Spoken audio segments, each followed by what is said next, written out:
No no, मैंने कहा, मैंने कॉलेज वालेज कुछ देखा नहीं है। चालान मुझे ब्लैक चाहिए, दूध वगैरह नहीं। उन्होंने मुझे बताया कि आपको यहाँ साइन करना है। मैंने क्या किया, आई थी तो मैं देखने लगा, फाइल लाए, मैं देखने लगा। मैंने कहा भाई इतना फाइल मैं कब पढ़ पाऊंगा, और आप तो कहते हैं साइन करो। मैं पढ़े बिना साइन कैसे कर सकता हूँ? तो उसने मुझे समझाया कि साहब ये मेन चीज़ें होती हैं, इस पर नजर दीजिए।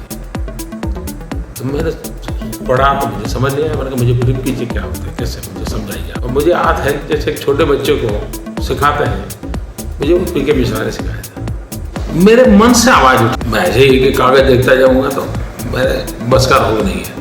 और फाइल नाम की चीज़ पढ़ना, ये तो मेरी बोरिंग भी प्रकृति में ही नहीं है, मैंने कभी जिंदगी में देखा नहीं। ऐसा है कि मैं खुद सार्वजनिक जीवन में हूँ तो इश्यूज तो जानता हूँ, मैं खुद पब्लिक लाइफ में काम किया हूँ तो मुझे समस्याओं का तो समाधान मालूम है, कठिनाइयाँ तो मालूम है। उनका परसेप्शन क्या है, सरकार व्यू पॉइंट क्या होता है मुझे जानना है, और मुझे गवर्नमेंट व्यू पॉइंट को कैरी करना है, क्योंकि I am a part of government now. उतना ही मुझे मिसिंग द लिंक जो होती है वो उतना पकड़ना था।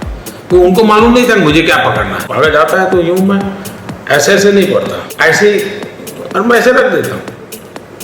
और बाय एंड लार्ज मैं कभी अभी तक तो गलत नहीं निकला हूँ, बाय एंड लार्ज मैं उसी से चला। बड़ा होके बच्चा देश का राजा बन गया। अब राजा तो बन गया, पढ़ा लिखा था नहीं, समझ थी नहीं, कुछ आता नहीं था, तो अफसर उसके पास फाइल लेके आते।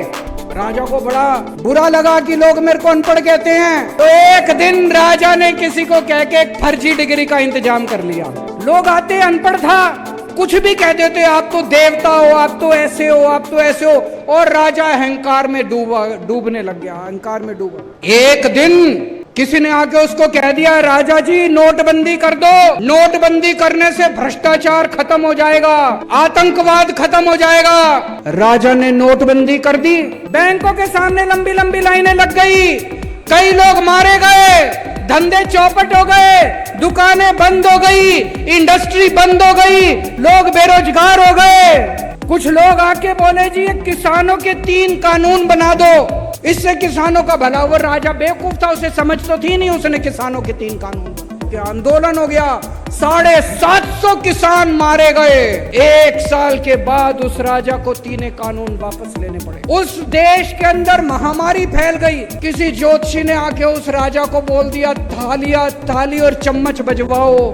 उस राजा ने सारे देश को थाली चम्मच बजवा दी, कोई फायदा नहीं हुआ। उस महान देश की कुछ महिला अंतर्राष्ट्रीय खिलाड़ी थी, उसके दोस्त ने उन खिलाड़ियों के साथ गंदा काम कर दिया, लेकिन दोस्त, वो राजा तो अपने ऐशो आराम में मस्त था। दोस्तों, इस कहानी से एक ही सबक मिलता है, कभी भी अनपढ़ राजा को वोट मत देना, पढ़े लिखे आदमी को वोट देना, फर्जी डिग्री वाले को वोट मत देना। Like India is slow.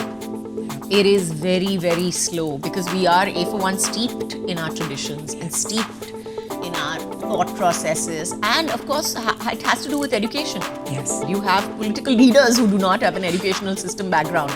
It's a fact though. You are being ruled by leaders, so many of them, who do not have that viewpoint, which I think education does give you at least the chance to look out for a different viewpoint. ये मैं ऐसे कोई academic study करके सरकार नहीं चला सकता, I can't do that.